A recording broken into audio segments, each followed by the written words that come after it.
Right, here we go. Capricorn Medals, we're an ASX listed gold development company.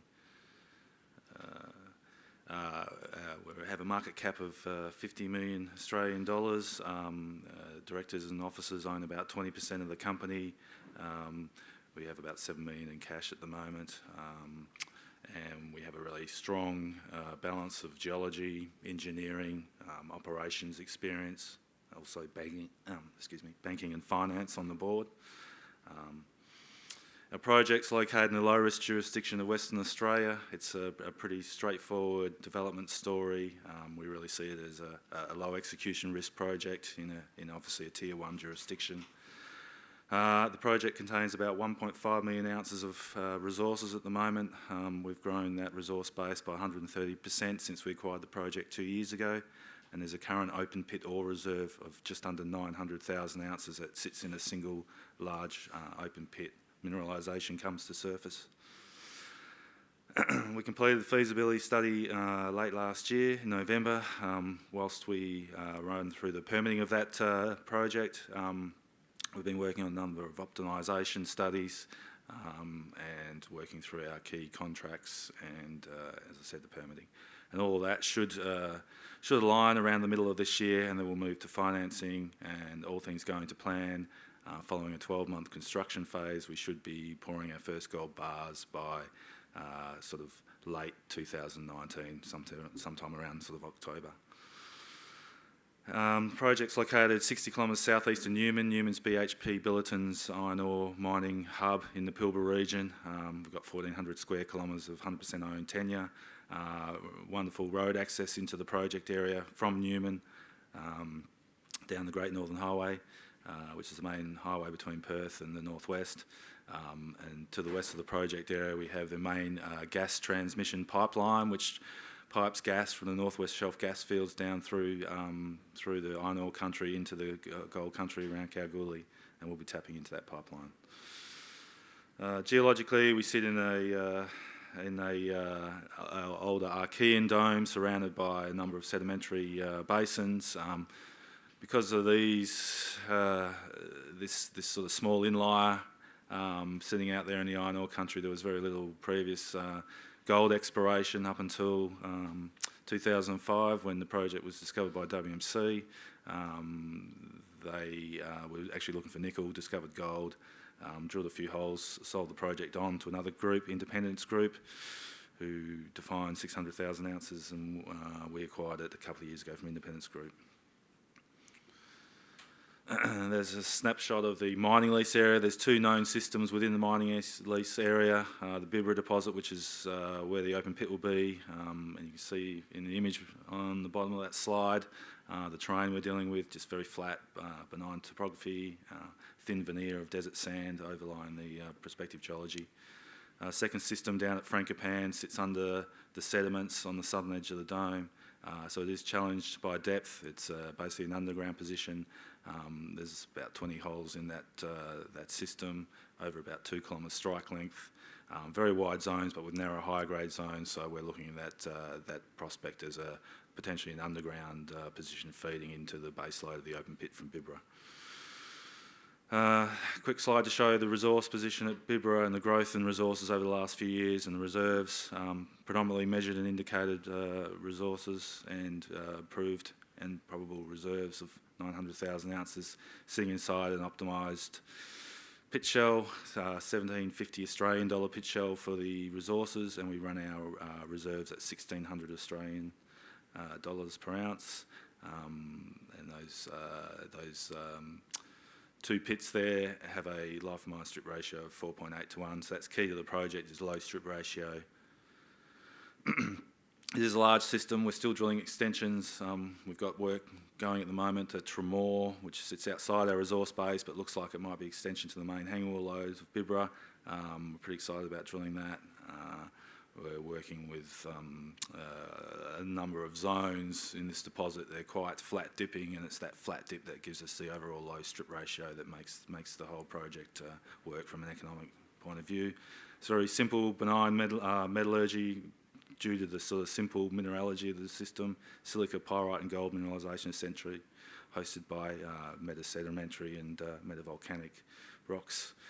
Importantly, we have about a 60-metre deep weathering overprint of the geology. This gives us a significant tonnage of high-value laterite and oxide ore at the surface, and for our first 2 years we'll be mining the soft and processing the soft oxide ore, which helps with our sort of cash flow dynamics of the project.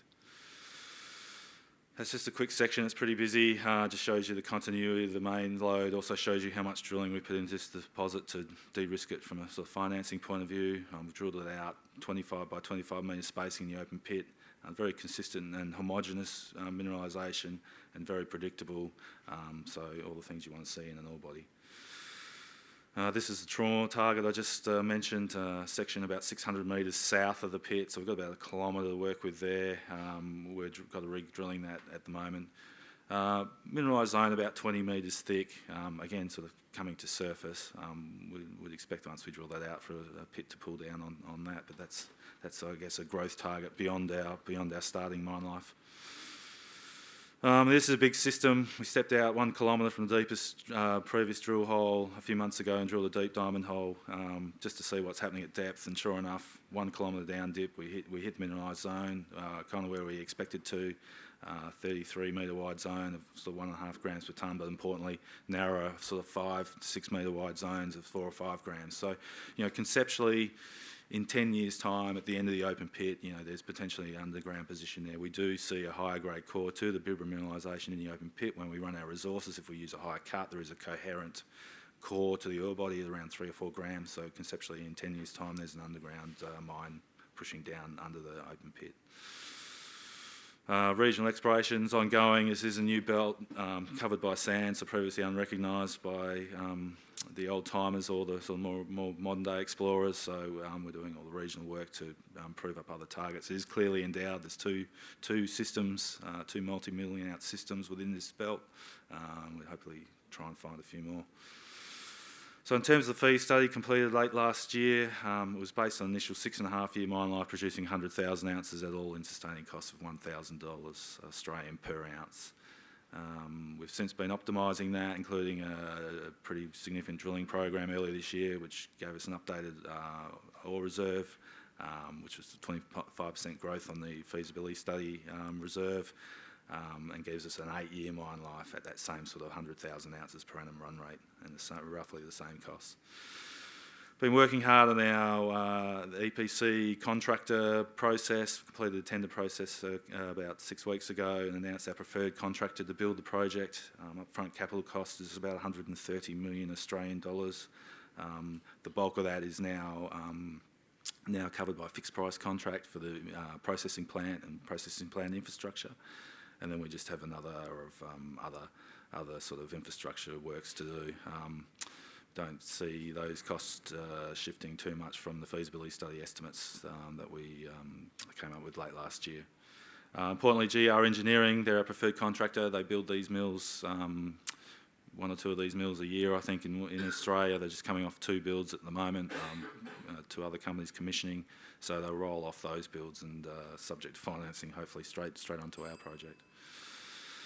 Open pit, very simple, straightforward open pit with that flat dipping ore body, very sort of favourable geotechnical situation with a flat footwall to the ore body. Everything's dipping into the steeper wall, so pretty straightforward mining. And as I said, life of mine strip ratio of 4.8 to 1.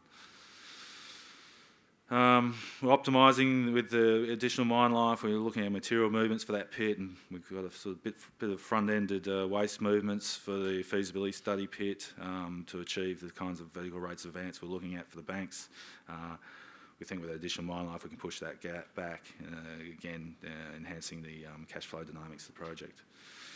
In terms of metallurgy, it's very straightforward, standard sort of West Australian CAL circuit, 3 million tonne per annum. We'll do about 3.7 in the first 2 years when we're processing the oxide ore, single stage crushing, SAG, ball circuit, large gravity circuit, 92.6% life of mine recoveries, a lot of gold coming out in the gravity circuit. So standard WA mine infrastructure, as I said, sourcing power from the gas pipeline located west of the project gives us a cheap power solution, which is obviously important for a project like this. Cash costs summarised there. Again, we don't expect them to shift too much around that $1,000 an ounce. We're just working through project financing at the moment with the banks. Should have that finalised by sort of August, September, and then we'll roll into an equity component. We're looking at putting about $100 million debt into the financing of the project. Permitting, 3/5 of the way there. It's pretty straightforward from here. We don't see any issues around permitting. Should have the project fully permitted by the middle of the year. And that's our timeline. As I said, first gold production late 2019. Thank you very much.